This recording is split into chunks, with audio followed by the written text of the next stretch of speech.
Assalamualaikum warahmatullahi wabarakatuh. Halo teman-teman semua, kembali lagi dengan saya Deva Pramesti Budi Utami dari Teknologi Agroindustri Universitas Internasional Semen Indonesia. Nah baik teman-teman, pada kesempatan kali ini saya akan membahas mengenai praktikum saya terkait dengan ekoenzim. Nah pasti di antara teman-teman bertanya-tanya, apa tuh ekoenzim, manfaat apa, gimana cara buatnya, apalagi kalau melihat dari desain sebelah kiri yaitu limbah agroindustri, why not? Nah oke, kita simak videonya teman-teman. Langsung saja pada karakteristik limbah organik. Sebelum kita masuk pada ekoenzim itu sendiri, kita harus tahu dulu teman-teman karakteristik dari limbah organik itu sendiri. Yang pertama adalah mudah rusak. Dalam artian limbah organik ini tuh biasanya mudah membusuk teman-teman. Kemudian terus yang kedua, dihasilkan dari sisa-sisa dapur atau sisa-sisa sayuran atau buah-buahan.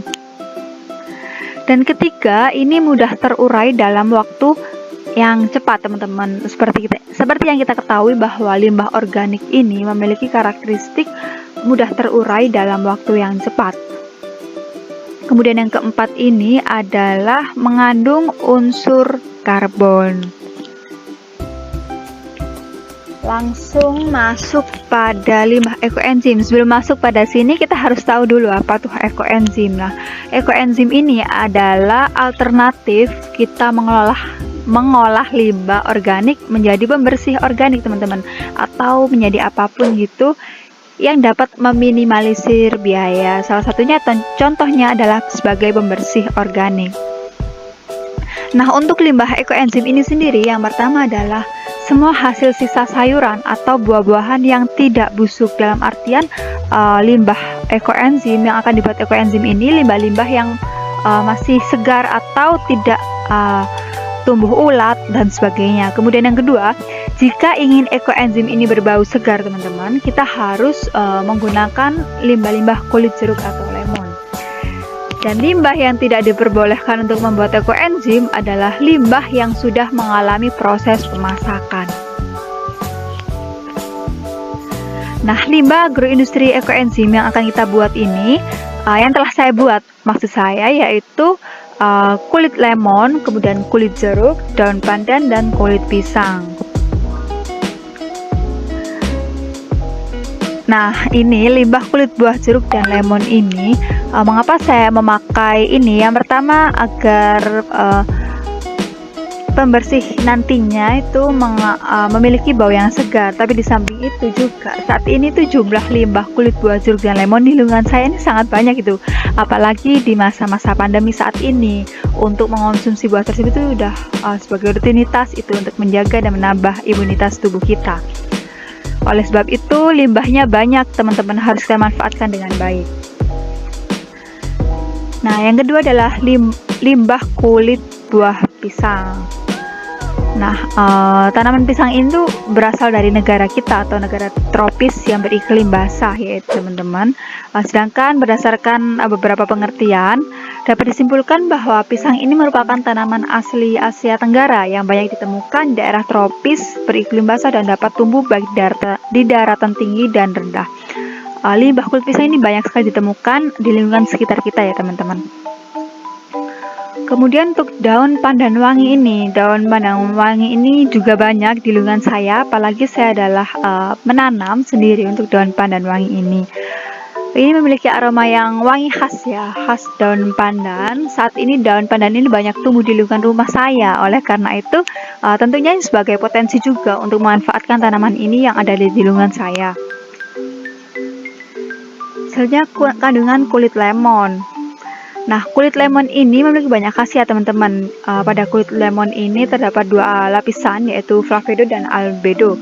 Nah, flavonoid ini adalah kulit lemon bagian luar yang memiliki varian warna mulai hijau hingga kuning.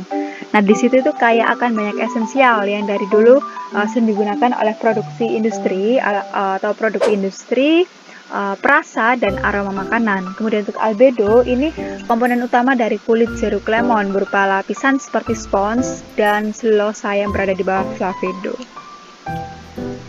Untuk kandungan kulit pisang itu sendiri memiliki banyak nutrisi, ada serat, vitamin termasuk vitamin B6 dan vitamin B12, kemudian ada mineral berupa magnesium dan kalium, kemudian lemak tak jenuh dan asam amino esensial. Tak hanya itu teman-teman, kulit pisang ini mengandung banyak antioksidan seperti fenolik, flavonoid, tanin, karotenoid, dan polifenol.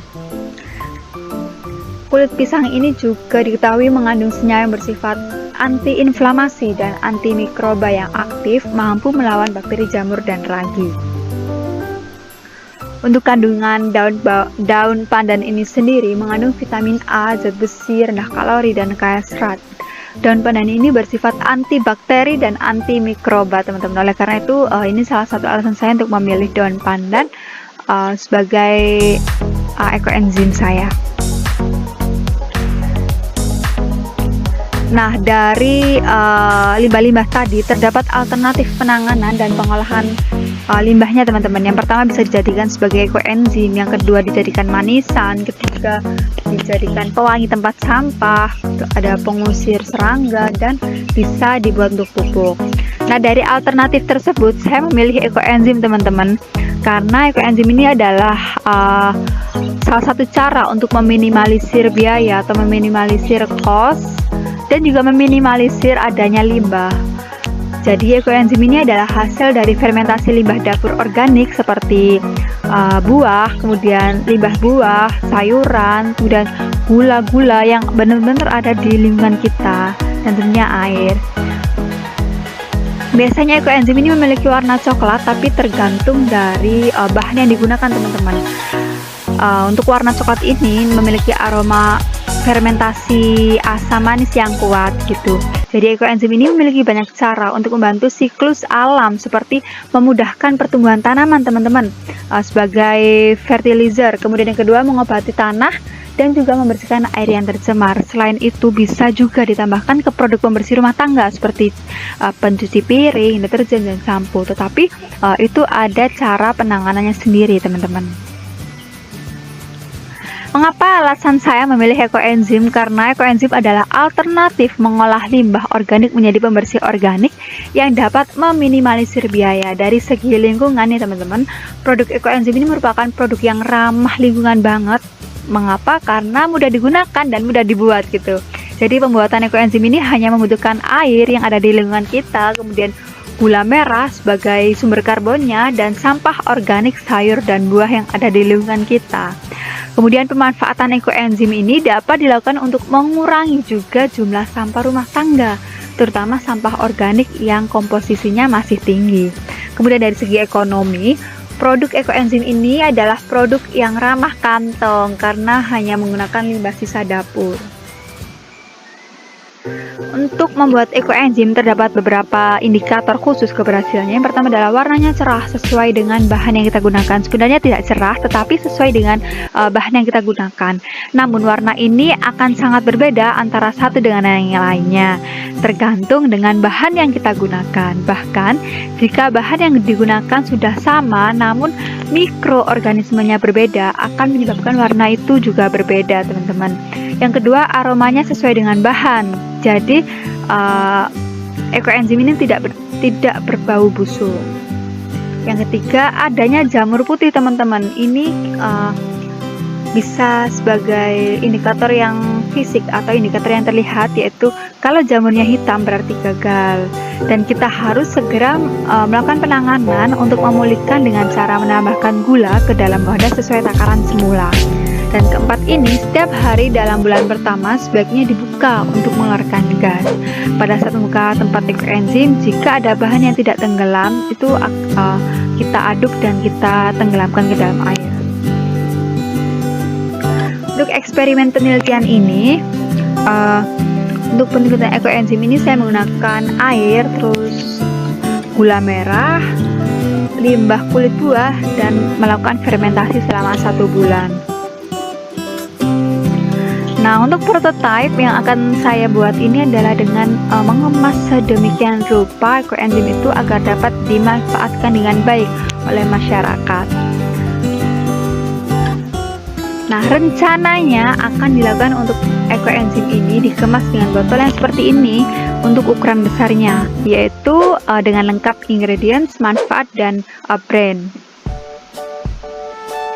Bahan dasar pembuatan ekoenzim seperti yang saya jelaskan tadi ada kulit melon, kulit jeruk, kemudian pandan, kulit buah pisang, air, dan gula merah.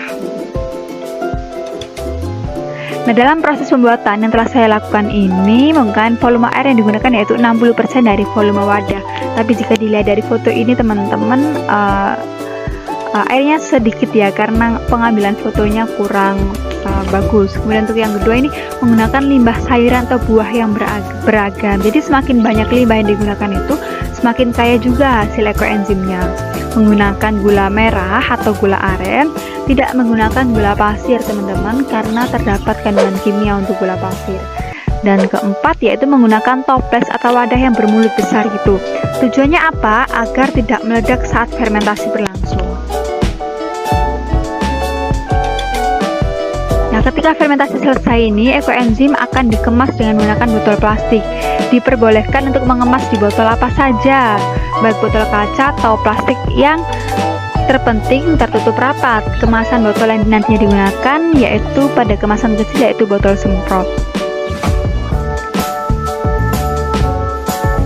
Cara pemakaian seperti biasa, kita menyemprotkan pada bagian yang ada nodanya gitu. Dan manfaat ekoenzim ini yaitu sebagai sabun cair alami pembersih rumah tangga alami. Untuk hasil penelitian ini yaitu warnanya cerah sesuai dengan bahan yang digunakan, kemudian aromanya juga sesuai dengan bahan. Ketika ada jamur putih terdapat di foto itu, tidak tumbuh ulat atau belatung dan dapat digunakan sebagai pembersih alami. Terima kasih teman-teman, itu dari saya. Wassalamualaikum warahmatullahi wabarakatuh.